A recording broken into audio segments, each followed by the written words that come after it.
तो ये जमाने की कसम अल्लाह ताला ने इसीलिए इरशाद फरमाई।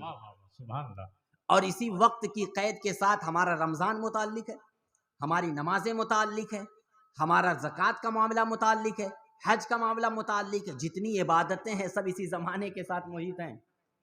ज़ोहर का वक्त अगर 12 बजे से 3 बजे तक है तो 3:01 पर पढ़ेंगे तो आपकी अदा नमाज नहीं होगी, वो कज़ा होगी। वक्त की कैद के साथ मुतय्यन किया गया। हज अगर आप मखसूस तारीखों के अलावा किसी और अय्याम में करेंगे तो वो अदा नहीं होगा। ज़कात साल पूरा होने पर अदा करने का हुक्म दिया गया।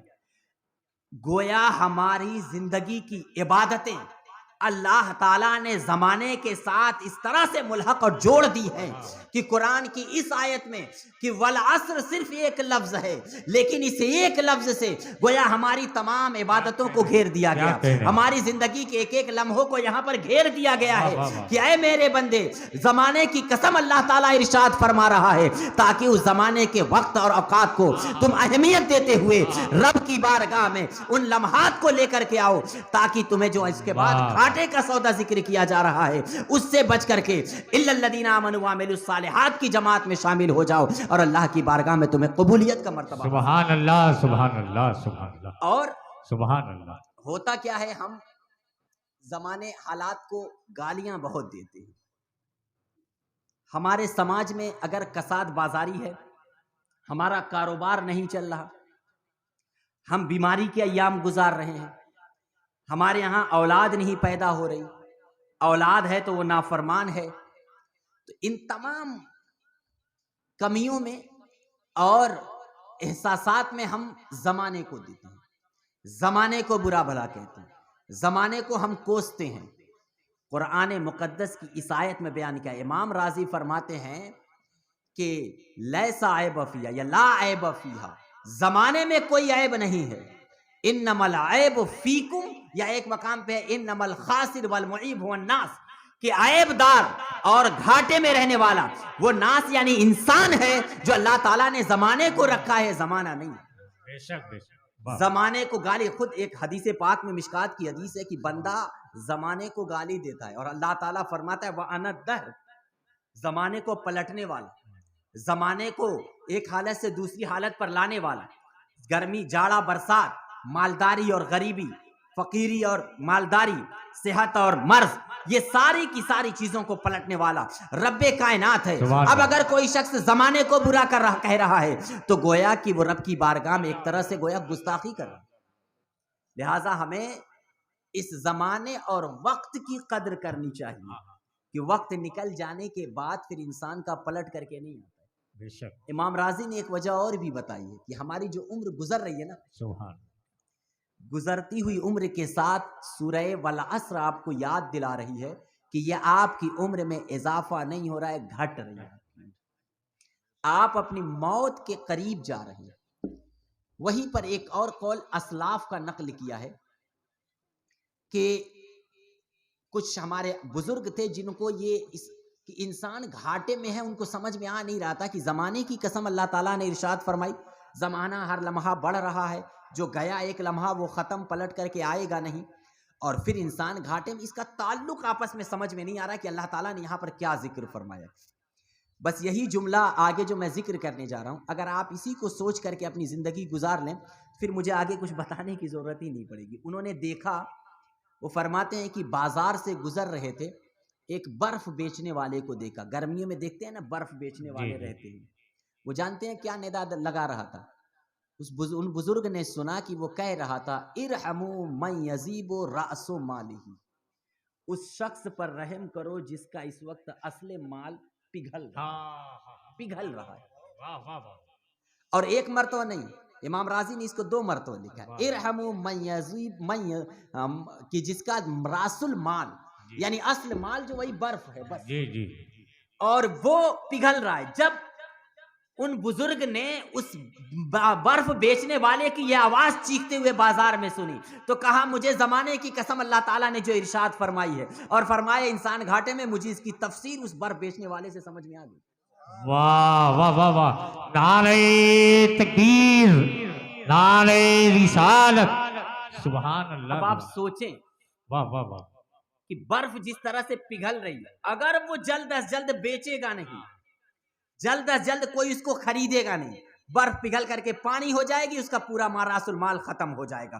हमारी जिंदगी का एक एक लम्हा गोया बर्फ की तरह हमारी जिंदगी से पिघल करके अलग हो रहा है। वो जिंदगी जो हमने गुजार दी है, वो जमाना जो हमारा माजी का हो चुका है, वो जमाना जो हमारी जिंदगी का गुजर चुका है, अब वो कभी हमारा पलट करके नहीं आएगा। जो लोग बुजुर्ग हो चुके हैं, जिनकी दाढ़ी सफेद हो चुकी है, जिनके घुटनों में तकलीफ है, जिनकी आंखों में कमजोरी आ गई है, जिनको चलने में तकलीफ होती है, जिनकी कमर में तकलीफ होती है, जरा उनसे जवानी का तस्करा करके देखिए, जरा उनसे बचपन का तस्करा करके देखिए, तो उन्हें यही एहसास होगा कि काश की वो जवानी और बचपन की दौर फिर लौट आता। लेकिन मेरे प्यारे, उसी से आपको सबक हासिल कर लेना चाहिए कि उस बर्फ की तरह हमारी जिंदगी का हाल है कि जिस तरह बर्फ पिघल रही है और एक वक्त में खत्म हो जाएगी। हमारी जिंदगी का एक एक लम्हा जमाने की कसम याद फरमा कर अल्लाह ताला ने आपको ये नसीहत दे दी है, आपको इस बात पर सोचने पर मजबूर कर दिया है कि उस बर्फ की तरह हमारी जिंदगी है, पिघल करके एक दिन खत्म हो सुभान जाएगी। अल्लाह, सुभान अल्लाह, सुभान अल्लाह। लिहाजा हमें कम अज कम अब तो होश के नाखून लेना चाहिए, बेशक। होश के नाखून, कि हमारे साथ जो हालात हो रहे हैं वो इससे बढ़ करके अब क्या हो सकते हैं। समाज में अभी मुझे बताया गया, कुछ लोग तज़किरा कर रहे थे, इस वक्त नौजवानों में शराब की लत, नशे की। आप जानते हैं अरबी जुबान में शराब को उम्मुल खबाइस कहा गया। उम्मुल खबाइस यानी तमाम खबीस और गुनाहों की जड़।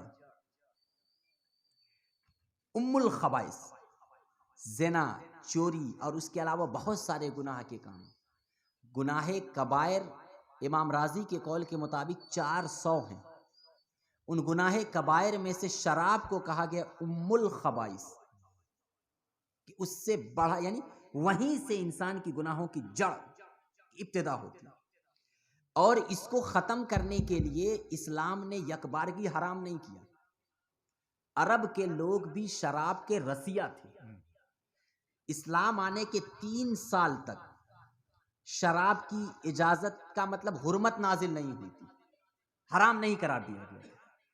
फिर उसके बाद कुछ लोग नमाज में आते थे शराब पी करके, तो अभी मुतलक और मुकम्मल शराब की हुर्मत नहीं नाजिल हुई, बल्कि कुरान ने फरमाया कि ला तक़रबुस सलात व अंतुम सुकार, कि बस ये फरमा दिया कि जब नमाज में आओ तब नशे में मत आओ, यानी सिर्फ नमाज में मना किया गया कि शराब मत पियो 3 साल तक।